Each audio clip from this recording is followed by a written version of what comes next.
महाभारत के युद्ध में लगभग 45 लाख लोगों ने भाग लिया था। हालांकि ऐसे भी हजारों योद्धा या लोग थे जिन्होंने युद्ध में तो भाग नहीं लिया था, लेकिन उन्होंने युद्ध को भयंकर रूप से प्रभावित किया। ऐसे ही 5 योद्धा थे जिन्होंने प्रत्यक्ष रूप से युद्ध नहीं लड़ा, लेकिन युद्ध को अपने तरीके से प्रभावित किया। श्री कृष्ण। युद्ध में सभी हाथी और रथों के सारथियों में से बहुतों ने प्रत्यक्ष रूप से कभी युद्ध नहीं लड़ा। वे बस योद्धाओं के रथ या हाथी को चलाते रहे। उनमें से बहुत तो पहले ही मारे जाते थे, जिनके स्थान पर दूसरे सारथी की नियुक्ति हो जाती थी। भगवान श्री कृष्ण अर्जुन के रथ के सारथी थे। कर्ण के सारथी शल्य थे। शल्य ने युद्ध में प्रत्यक्ष रूप से भूमिका निभाई, परंतु श्री कृष्ण ने युद्ध में कभी हथियार नहीं उठाया और ना ही उन्होंने किसी योद्धा का वध किया। फिर भी उन्होंने सबसे ज्यादा युद्ध को प्रभावित किया। बर्बरिक। भीम पौत्र और घटोत्कच के पुत्र दानवीर बर्बरिक के लिए 3 बाण ही काफी थे, जिसके बल पर वे कौरवों और पांडवों की पूरी सेना को समाप्त कर सकते थे। इसीलिए भगवान श्री कृष्ण ने दान में उसका शीश मांग लिया था। उसकी इच्छा थी कि वो महाभारत का युद्ध देखे, तो श्री कृष्ण ने उसको वरदान देकर उसका शीश एक जगह रखवा दिया, जहां से उसने महाभारत का संपूर्ण युद्ध देखा। कहते हैं कि जब वे कौरव की सेना को देखते थे तो उधर तबाही मच जाती थी, और जब वे पांडवों की सेना की ओर देखते थे तो उधर की सेना का संहार होने लगता था। ऐसे में उनका शीश दूर पहाड़ी पर स्थापित कर दिया गया था। युद्ध की समाप्ति पर पांडवों में ही आपसी तनाव हुआ कि युद्ध में विजय का श्रेय किसको जाता है।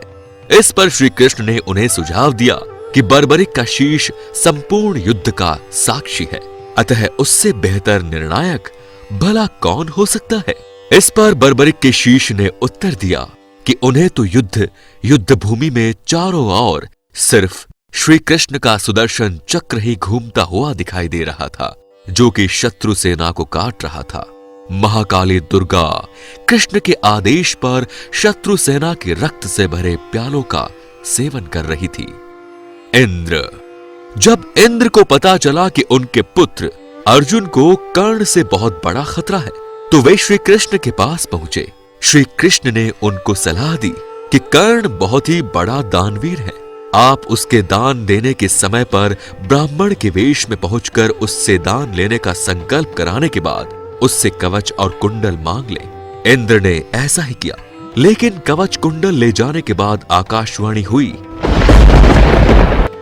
देवराज इंद्र, तुमने बड़ा पाप किया है।